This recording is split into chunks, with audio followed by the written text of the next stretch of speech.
नमस्कार मंडळी, welcome back to my channel a girl with curls. मी साक्षी आणि आज तुमच्यासोबत शेअर करते माझा हाफ इयरली रुटीन. या वर्षाच्या सुरुवातीलाच म्हणजे जानेवारी 2025 मध्ये माझ्या आयुष्यात असं काहीतरी घडलंय ज्यामुळे माझं आयुष्य लिटरली अपसाइड डाऊन झालं. तेव्हापासनं आतापर्यंत मी बऱ्यापैकी एका थोड्या डार्क फेजमध्ये होते. But now I am slowly coming out of it आणि म्हणून माझ्या व्हायब्रेशन्स जरा पॉझिटिव्ह आहेत. मला खूप आज स्पेशली आज खूप बरं वाटतंय. सो मग मी असा विचार केला की today is the perfect day for this half yearly routine. तुम्हाला पण जर अशा रुटीन्समध्ये इंटरेस्ट असेल तर हा व्हिडिओ शेवटपर्यंत नक्की बघा.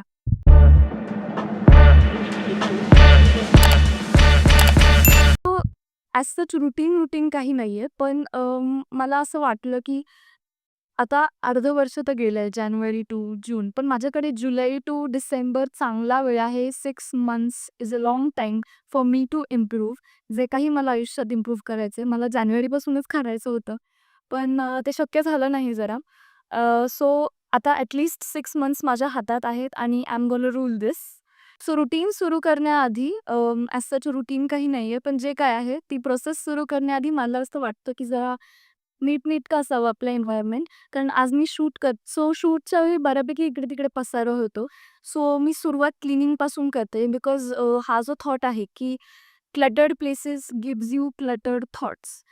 म्हणजे तुमच्या डोळ्यांना जितका पसारा दिसेल तितकंच तुमच्या मनातही खूप ओव्हर थिंकिंग किंवा क्लटर्ड विचार येतील. सो मी या मताची आहे की जर मला सगळं स्वच्छ दिसलं, तर माझं मन पण शांत असतं.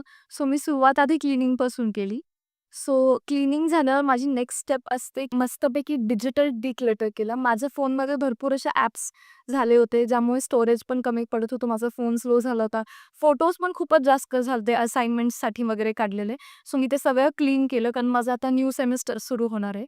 सो त्या सेमिस्टर सुरू होण्याआधी हा digital declutter was a must.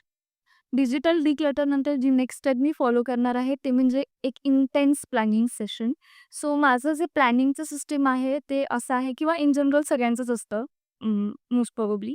Yearly goals, half yearly goals, quarterly goals, monthly goals, weekly goals आणि डेली गोल्स. सो आता इयरली गोल जो काही होता माझा तो म्हणजे आपण त्याला बाजूला ठेवूयात कारण let's skip to the good part असं म्हणत आपण हाफ इयरली गोल्सवर आज फोकस करूया. सो मी माझे हाफ इयरली गोल्स खूप अनरिअलिस्टिक नाही ठेवलेत. कारण ते जर खूप अतिच असतील माझ्यासाठी तर मी फॉलोच करणार नाही ऑब्व्हियसली. मी 3च सिंपल रूल्स ठेवलेत किंवा मग गोल्स ठेवलेत स्वतःसाठी. सगळ्यात पहिलं आहे स्टेइंग कन्सिस्टंट. आता कन्सिस्टन्सी इज द की असं म्हणतात it's not a joke because हेल्थसाठी झालं किंवा मग कुठलीही नवीन सवय लावताना तुम्ही जर ती रोज करत राहिलात तरच ती शेवटपर्यंत टिकणार आहे. So staying consistent is my first goal. Then next one is get healthy. मला PCOD आहे.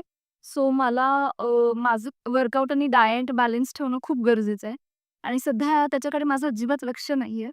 सो मला त्याच्यावरती पण काम करायचं आहे या 6 महिन्यात. And the third one is read more. मला रिसेंटली रीडिंग खूपच आवडायला लागले. म्हणजे मी लहान होते तेव्हा मला खूप आवडायचं. जेरोनिमो स्टिल्टनचा जो काळ होता, मी शाळेत असताना मी खूप जेरोनिमो स्टिल्टनची बुक्स वाचले. पण त्यानंतर माहीत नाही समहाऊ माझी वाचण्याची सवय सुटली आणि मग मी एक बुक वाचलं, नॉट विदाऊट माय डॉटर. ते मला माझ्या आईने रेकमेंड केलं होतं आणि ते मला प्रचंड आवडलं. ते पुस्तक मी 3 दिवसात संपवून टाकलं. मी CBSEची स्टुडंट आहे, सो मला मराठी वाचताना थोडं माझी स्पीड स्लो होते. तरीही ते मराठी अनुवाद असून मी 3 दिवसात पूर्ण केलं. सो तेव्हापासून मला रिअलाईज झालं, की मला बुक्स आता परत खूप आवडायला लागले. So I just want to read more and more. माझे हाल्फ इयरली गोल्स प्लॅन झाल्यावर, जे की 3च आहेत, तो पार्ट मी बाजूला ठेवला and I moved on to quarterly goals. First quarter या वर्षाचा आय मीन या 6 महिन्यात मधला असेल जुलै, ऑगस्ट, सप्टेंबर. सो ह्या 3 महिन्यांसाठी ऑब्व्हियसली मी कन्सिस्टंट राहणारच आहे, तो एक गोल आहेच. पण ह्या 3 महिन्यात मी हॅबिट्स फॉर्म करायला शिकणार आहे वेगवेगळ्या. पुढे येणाऱ्या व्लॉग्समध्ये किंवा व्हिडिओजमध्ये जे काही फॉलोअप्स मी करेन ह्या हाफ इयरली रुटीनचे तर तुम्हाला कळेलच. ह्याची मी प्लेलिस्ट पण करून ठेवेन. जर तुम्ही इंटरेस्टेड असाल तर प्लीज माझ्यासोबत आपण एक कम्युनिटी फॉर्म करूया, जी कन्सिस्टंट राहणार आहे. हॅबिट्स फॉर्म करत असताना मला माझं वजन पण कमी करायचं आहे, सो तो एक गोल आहेच. आणि the next one would be drawing every day.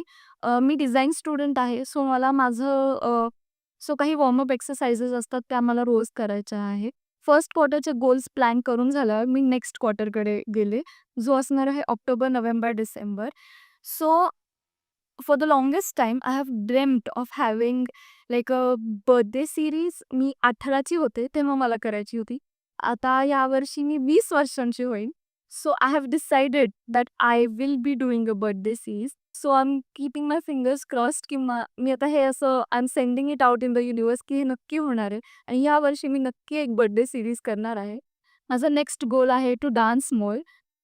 मी एक कथ्थक डान्सर आहे. मी अजूनही शिकतेय, पूर्ण नाही झालंय आणि हॉस्टेलला गेल्यामुळे माझ्या डान्समध्ये जरा ब्रेक आलाय. तरी मी डिसेंबर 2024 पर्यंत रेग्युलरली डान्स क्लासेस करत होते ऑनलाईनसुद्धा. पण ॲज आय सेड जानेवारीमध्ये असं काहीतरी झालं, की सगळ्याच गोष्टींना एक ब्रेक लागला.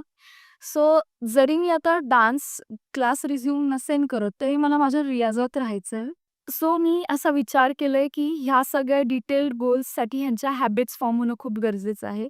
त्यासाठी एक रुटीन असणं खूप गरजेचं आहे.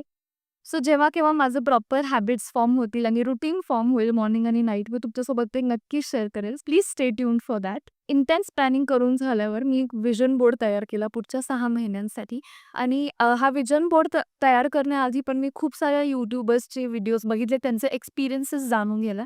मी ह्याच्या आधी पण एकदा व्हिजन बोर्ड बनवलाय, बट तो वर्कआउट नाही झाला समहाव. सो मी मेघना वर्गीस हिचा व्हिडिओ बघितला होता व्हिजन बोर्ड्सवरती. मला तिचेही रुटीन्स किंवा कसं एखादं रुटीन बनवावं ह्याच्या मेथड्स खूप आवडतात. मी तुमच्यासाठी ते व्हिडिओज नक्की डिस्क्रिप्शनमध्ये लिंक करेनच. सो जे काही मी तिच्या व्हिडिओला बघून शिकले ते मी तुमच्यासोबत शेअर करते. तिचं असं म्हणणं आहे की there should be no sense of lack. कुठेतरी तुमच्या डोक्यात हे असलं पाहिजे की हे होणार. तरच तुम्ही ते तिथे प्लेस करा त्या व्हिजन बोर्डमध्ये, नाहीतर नका करू. जर तुम्ही एका हेल्दी बॉडीकडे बघत असाल आणि तुमच्या डोक्यात असं असेल की अरे माझ्याकडे ते नाहीये, तर ते नाही होणार. उलटं अजून निगेटिव्ह गोष्टी तुम्ही अट्रॅक्ट करत राहाल. नेक्स्ट पॉइंट जो मी तिच्या व्हिडिओमधनं शिकले तो आहे व्हिज्युअलाइज अँड लेट गो. डोक्यात ठेवा, बघा, ते मेडिटेट करा, ते आत्मसात करा आणि सोडून द्या. जर युनिव्हर्समध्ये सेंड केलं तरच ते फिरून तुमच्यापर्यंत येईल. इतक्या सगळ्या इंटेन्स प्लॅनिंग सेशन नंतर मी सेल्फ केअर करायचा विचार केला. ऑनेस्टली मॅनिफेस्टिंग किंवा मग हे असं सगळं प्लॅनिंग करणं पण सेल्फ केअरचा भाग आहेच. पण स्किन केअर आणि self care goes hand in hand. So मी आज फेस मास्क लावला होता. मी छान कलरिंग केलं. It's just a fun activity. It calms me down to be very honest. I hope तुम्हाला व्हिडिओ आवडला असेल. काय नेमकं तुम्हाला आवडलं हे मला कमेंट करून नक्की कळवा. आय होप तुम्हाला कळतच असेल माझ्या चेहऱ्यावरनं की आज खरंच माझे व्हायब्रेशन्स खूप हाय आहेत आणि मला खूप बरं वाटतंय हे सगळं फायनली तुमच्यासोबत शेअर करून. आणि माझ्या सगळ्या पुढच्या येणाऱ्या रुटीन्समध्ये ट्विस्ट एक असा असणार आहे, की मी आत्ता सगळं माझ्या घराच्या कम्फर्टमधनंच करते पण लवकरच मी आता हॉस्टेलला जाणार आहे. सो ते कदाचित थोडंसं चॅलेंजिंग नसेल किंवा नसेलही, I don't know. Stay tuned for the whole journey. पुन्हा भेटूयात अशाच एखाद्या व्हिडिओमध्ये. तोपर्यंत चॅनलला सबस्क्राईब करायला विसरू नका. बेल आयकॉनवर पण क्लिक करायला विसरू नका, म्हणजे तुम्हाला कळेल मी नेमकं कधी व्हिडिओ अपलोड केलाय.